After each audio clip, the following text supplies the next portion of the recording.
उस सारे जगत से अलग हमने कैसे किया इस आत्मा को कि इसमें चेतना गुण है, वो सारे जगत में नहीं है। कैसे किया?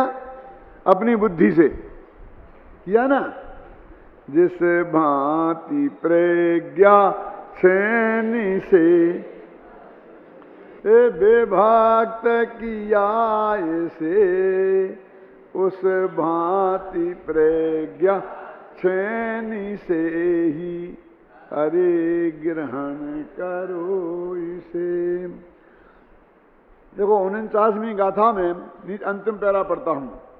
आत्मा के अरसादि विशेषणों में अंतिम विशेषण के रूप में चेतना गुण विशेषण आया है और उसे समस्त विवादों को नाश करने वाला बताया गया है।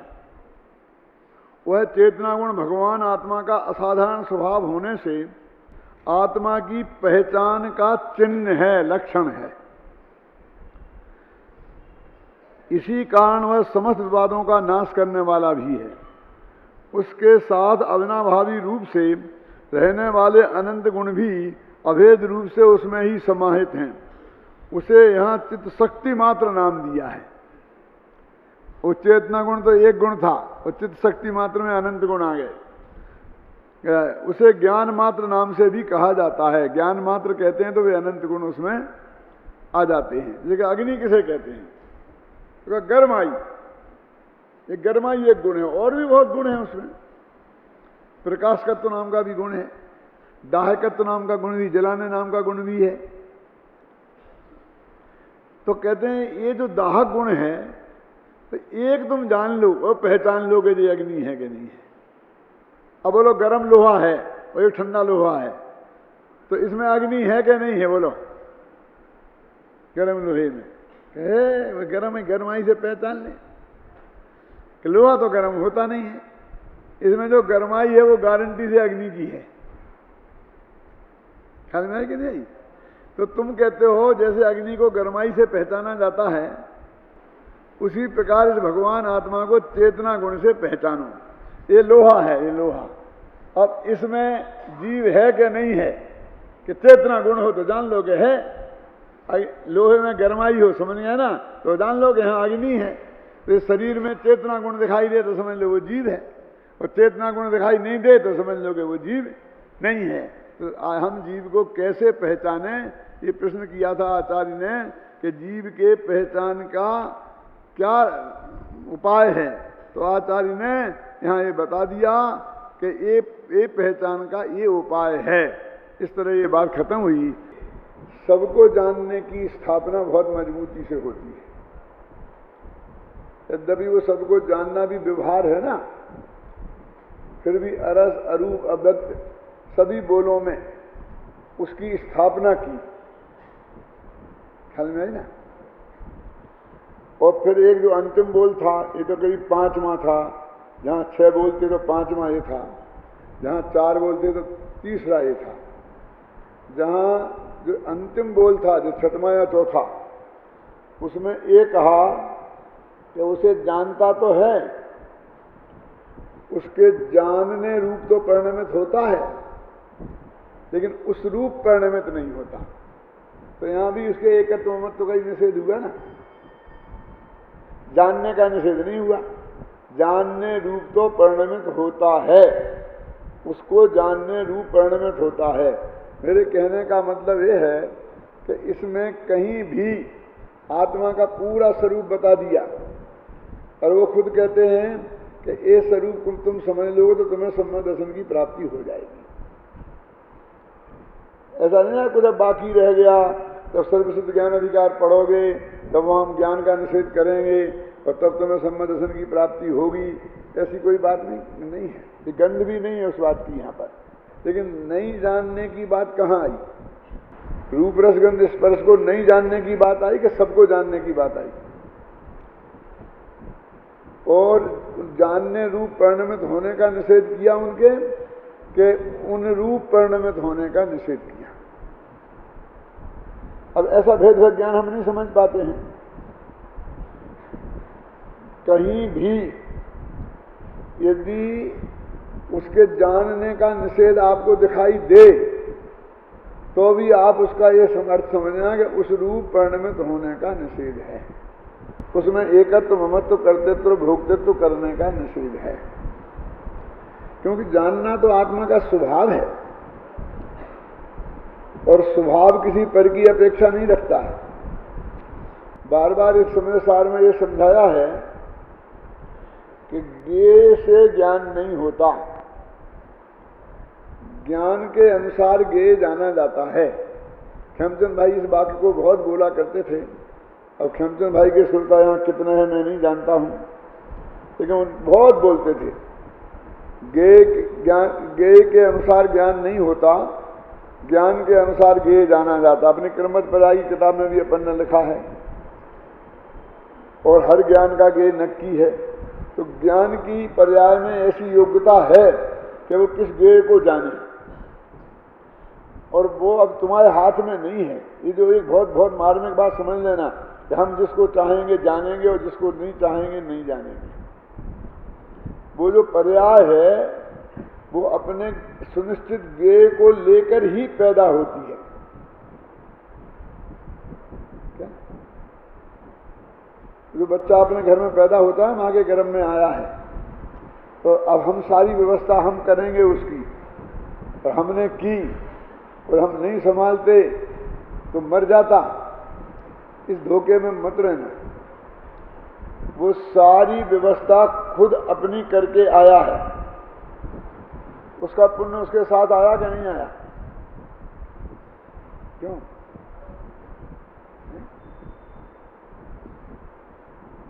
ये जो माँ बाप कहते हैं, उन माँ बाप से मैं पूछना चाहता हूं कि जब तक वो बच्चा पैदा नहीं हुआ था तो माँ के स्तनों में दूध कहाँ था? तुम लाए हो। क्यों? तुम तो एक निमित्त मात्र हो कि उस रास्ते से वो आया है, बस इतनी सी बात है। क्यों? समझ में आया ना? वो अपना दूध की, खाने के पीने की, सब नौकरों की व्यवस्था सब करके लाया है। तुम उसको मुफ्त में ही नहीं 24 घंटा उसकी सेवा में लगे रहते हो। तुम तो वो हो, मैं कठोर शब्दों में नहीं कहना चाहता हूं, लेकिन क्या करें, मेरे पास कोई दूसरा शब्द नहीं है, कि जिनसे तुम पैदा हुए उन्हें एक गिलास पानी देने में तुम्हें पसीना छूटता है। वही हो ना तुम। तुम्हारा उस बच्चे के साथ क्या रिश्ता है? वही रिश्ता है ना जो तुम्हारे माँ बाप के साथ है। प्रकाश हितेशी एक बात बहुत मार्मिक ढंग से कहते थे अपने स्मारक में, जब आए तो कई दफा उन्होंने कही बात। एक जमाना वो था कि जब एक माँ बाप 10-10 बाल बच्चों को पाल लेते थे, पोस लेते थे, बड़ा कर लेते थे और योग्य बना देते थे अपनी क्षमता के अनुसार, लेकिन वे 10 बच्चे एक माँ बाप को नहीं पाल पाते। सब अपने यहाँ से धक्का मारने की कोशिश करता है कि उसके यहाँ क्यों नहीं जाता, उसके यहाँ क्यों नहीं जाता, मैं ही तेरा बेटा हूं, वो तेरा बेटा नहीं है। क्यों?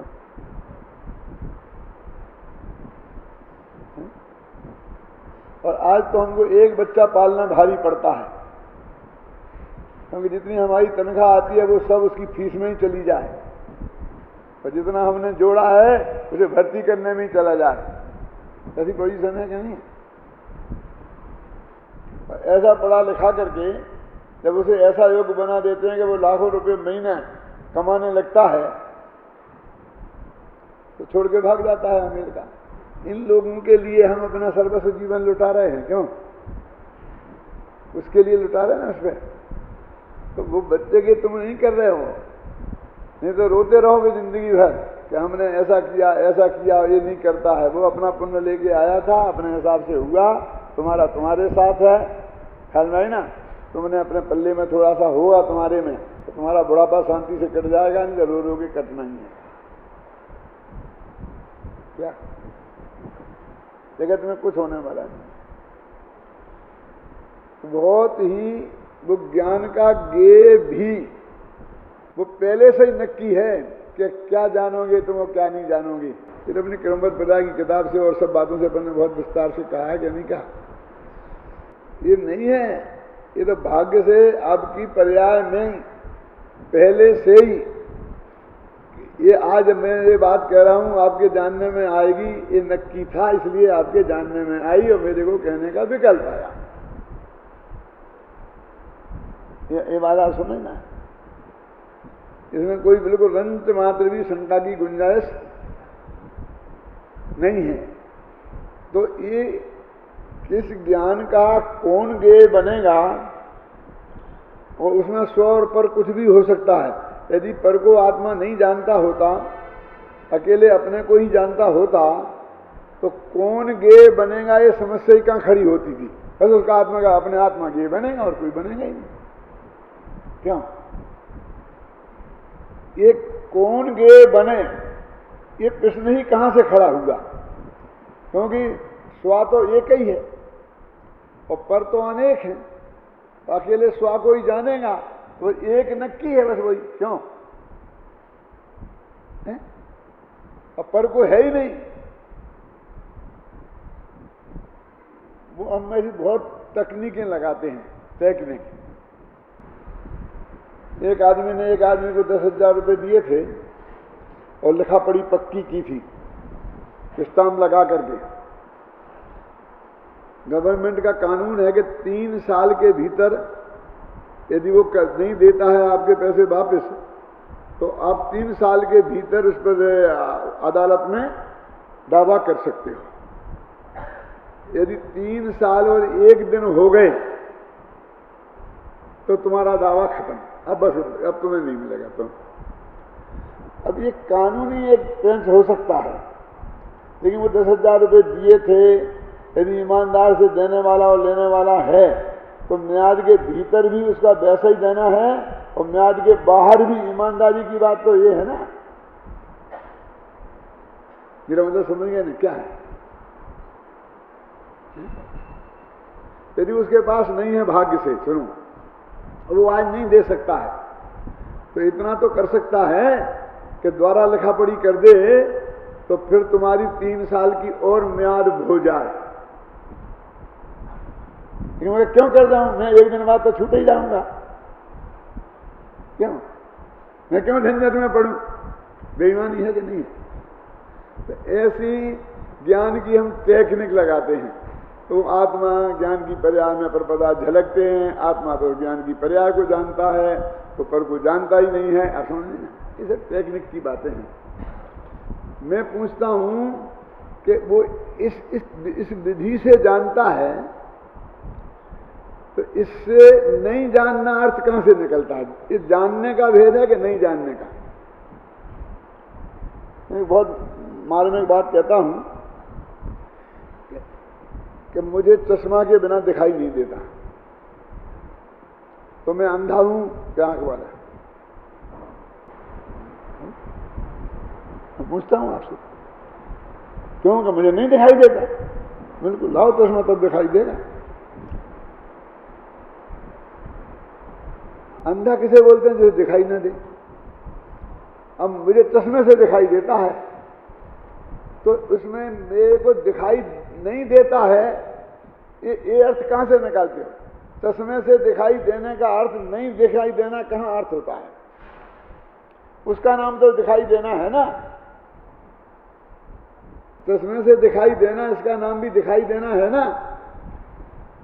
तो ज्ञान दर्पण में देखना, ये भी देखना है कि नहीं?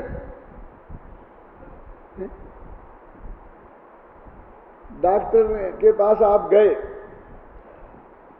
और उसने बस आपको देखा, तो क्या तकलीफ है?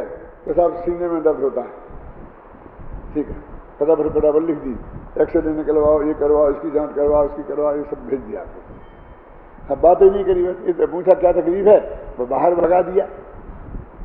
तो 3 दिन बाद आना, और 3 दिन बाद गए तो बस डॉक्टर ने फिर बात ही नहीं करी, दवाएं लिख दी कि ये खाओगे ऑपरेशन होगा।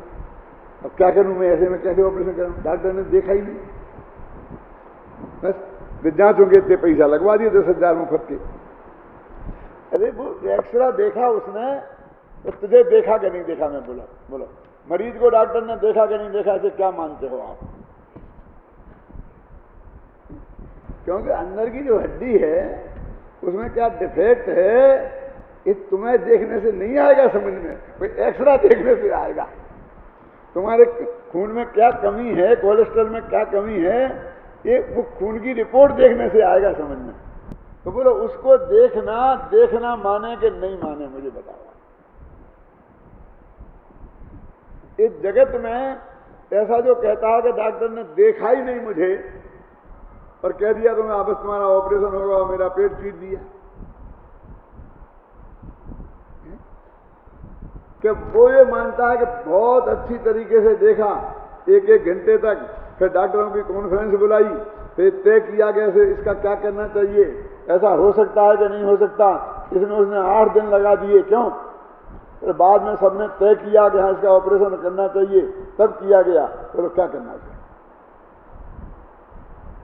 तो ये लोग जो कहते हैं कि वो ज्ञान में झलका इसलिए नहीं देखा, वे उन जैसे हैं जो वो बिना पढ़ी लिखी माँ बहन जो कहती है ना कि मुझे डॉक्टर ने देखा ही नहीं, शिकायत बनी रहती है उसकी, और जबरदस्ती उसने मेरा पेट चीर के रख दिया है कि नहीं? बोलिए, वो उस जैसी है।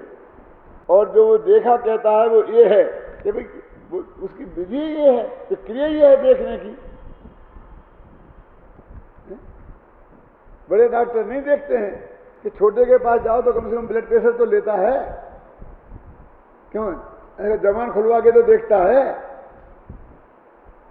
पल्स तो देखता है, यहां पर आला लगा के तो देखता है, लेकिन इसने तो वो भी नहीं देखा। बड़े बड़े डॉक्टरों के पास आजकल मालूम क्या होता है कि उनके 5-6 कमरे होते हैं, उन कमरे में आगे मरीज बैठे रहते हैं और उनके जो असिस्टेंट डॉक्टर हैं वो पहले आते हैं, ब्लड प्रेशर लेते हैं, पल्स देखते हैं, बुखार देखते हैं, आप समझे ना, उनकी हाइट नापते हैं, वजन देखते हैं और सब उस पर लिखते हैं। क्यों? पूरा तैयार करके करते कि नहीं, बिल्कुल एकदम करके। फिर वो डॉक्टर आता है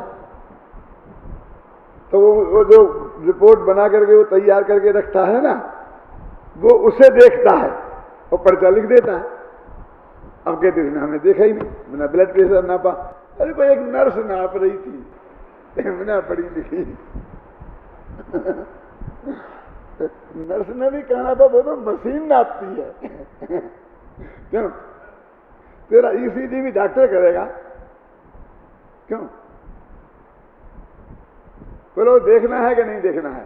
तो ऐसी प्रक्रिया की बात करना कि वो ऐसे नहीं ऐसा देखता है, इसमें कुछ दम नहीं है। अरे सबसे बड़ा तर्क एक और बहुत मजबूत है कि पर को जैसे वो हमारी पर्याय में झलकता है और वो हमें दिखता है ना, त्रिकाली ध्रुव भगवान आत्मा भी वैसा ही झलकता है और वैसा ही दिखता है, डायरेक्ट वो भी नहीं दिखता। केवली भगवान को भी, हमें तुम्हें तो जाने दो, उनकी भी ज्ञान पर्याय में झलकता है, समझ में आए ना? दर्पणाएं थे आता ना, यदि विद्या दर्पणाएं थे। तो यदि तुम वो डायरेक्ट नहीं जानता है, ज्ञान पर्याय में झलकता है और उसे जानता है, इसको नहीं जानना कहोगे तो फिर आत्मज्ञान कभी होगा ही नहीं, क्योंकि आत्मा को जानना भी कोई नहीं जानना कहना पड़ेगा। पर को जानता नहीं जानता और अपने को जानता, ये कैसे कह सकती हो? तो उसी विधि से आत्मा को जानना वो निश्चय हो गया और उसी विधि से पर को जानना वो व्यवहार हो गया। ये कहाँ का न्याय है? तो क्या निश्चय व्यवहार है, लेकिन वो उस विधि से जानने के कारण वो व्यवहार नहीं है। तन्मय होके नहीं जानता इसलिए व्यवहार है, पर ये इसे तन्मय होके जानता है इसलिए इसका नाम निश्चय है। और तन्मय होने का अर्थ क्या है? उपयोग की एकाग्रता नहीं, ये मैं हूं ऐसी श्रद्धा पूर्वक जानना, उसका नाम है तन्मय होके जानना। और ये मैं नहीं हूं ऐसी श्रद्धा पूर्वक जानना, उसका नाम है अतन्मय होके जानना। तो इतनी सी बात है। समझना दृष्टि? पर पदार्थ को ये मैं नहीं हूं ऐसा जानता है, इतनी सी बात है। इसको इस अपेक्षा व्यवहार है। वो नहीं जानता इसलिए व्यवहार है, वो पर्याय में झलकता इसलिए व्यवहार है, ऐसा है ही नहीं। और ये जो वाक्य मैं आपको बोल रहा हूं सब शास्त्र के हैं, जिनवाणी के हैं। तो इस तरह 49वीं गाथा में जो आत्मा का स्वरूप बताया है, अब उसी बात को जो गाथा में कहा है, आचार्य का मन भरा नहीं है, तो फिर खोल खोल के कोई बात को विस्तार से कह रहे हैं। उसकी उत्थान का रूप जो कलश है उसे अपन पढ़ते हैं। चित्त शक्ति व्याप्त सर्वस्व स्वारो जीवो यवानयम् अतोतिरिक्ता सर्वेपि भावा पौद्गल का अमी। चित्त शक्ति सर्वस्व जिनमें केवल बे हैं जीव, उन्हें छोड़कर और सब उद्गलमयी अजीब। इस छंद में भी बहुत सी मार्मिक बातें हैं जो हमारे विवाद का विषय बनती है। कहते चित्त शक्ति सर्वस्व जिन, जिनेन्द्र भगवान का सर्वस्व क्या है कि चित्त शक्ति, तो चेतना गुण में सद्यम, कोई कहा ना चेतना गुण, चित्त शक्ति माने चेतना गुण, वो ही आत्मा का सर्वस्व है। जो कुछ है वो ये है कि वो अरस स्वरूप वो नहीं है, कि वो तो रस नहीं है, इसका नाम अरस है। क्या क्यों? मैं पंडित हुकुमचंद हूं, रमेश नहीं, दिलीप नहीं, क्या ना लड्डूलाल, ये नहीं, समझ गया ना, ये नहीं, तो ये नहीं, इसमें मैं क्या? ये तो अरस स्वरूप तो 8-9 कहे हैं, 1,00,000 कहो, अनंत कहो, क्योंकि मेरे अलावा पर पदार्थ तो अनंत हैं, तो अनंत बार कह सकते हो कि ये मैं नहीं, ये मैं नहीं, ये मैं नहीं। ख्याल नहीं ना, ये मैं नहीं, ऐसा मेरे में एक नास्तित्व धर्म है, वो मेरे में है, वो अस्थि रूप है। तो सर्वस्व क्या रहा मेरा? चित्त शक्ति। चित्त शक्ति सर्वस्व जिन्हें, जिन माने जिनके, केवल बे हैं जीव, जिन माने जिनेन्द्र भगवान नहीं, जिनकी चित्त चैतन्य शक्ति ही सर्वस्व है, वे केवल वे जीव हैं। और इन्हें छोड़कर और सब उद्गलमयी अजीब। अब इसमें खतरनाक बात यह है कि इन्हें छोड़कर, मैंने चित्त शक्ति को छोड़कर, तो इन्हें क्यों कहा? इसे कहते तो चित्त शक्ति में अनंत गुण समाहित है ना, ज्ञान मात्र इस शब्द में है अनंत गुण व्याप्त, और सब वो पुद्गलमय हैं और अजीब हैं। क्या मतलब? अब इसमें अपने आत्मा को छोड़कर पर जीव भी आ गए ना, अब उन्हें पुद्गलमय कह रहे और अजीब कह रहे।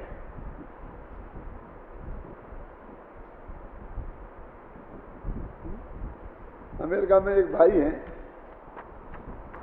तो बस वो इसलिए अत्यंत नाराज हैं अपने मिशन से कि एक दफे वो उज्ज्वला बहन वगैरह गई थी ना, दिनेश भाई और उज्ज्वला बहन, तो उनने ये कह दिया कि दूसरे का अजीब भी अजीब है अपनी अपेक्षा, बस खत्म। उन्हें अजीब कैसे कह सकते हो? इसमें अपेक्षा है, शास्त्र में लिखी बताओ, अब ये लिखी बताएं तो माने नहीं। क्या स्पष्ट क्या लिखा? क्या आप सुनना तो खत्म इसलिए। ऐसे ही अजमेर में वो कैलाश सुनी थे ना बुलंदशहर वाले, तो उनने आकर के यहाँ अजीब कह दिया था, तो यहाँ पर भी बहुत बड़ा दंगा हो गया था।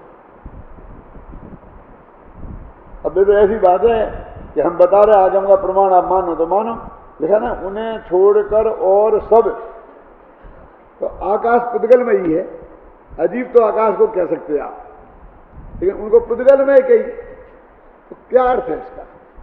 इसका ये अर्थ है कि हमें दुनिया को दो भागों में बांटना है। एक भाग में अपने आत्मा को रखा है और दूसरे भाग में सबको रखना है, और सबको हमें एक नाम से कहना हो तो क्या करें? 5 द्रव्यों को हमें एक नाम से कहना हो तो क्या करें? कि पुद्गल धर्म अधर्म आकाश काल कहने से तो काम होगा नहीं, तो हमें अजीब कहना पड़ता है।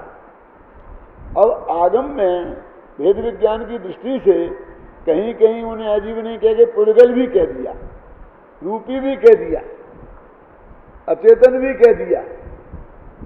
अब वो अपेक्षा को अपन स्वीकार नहीं करेंगे तो वहां पर अपन गड़बड़ा जाएंगे।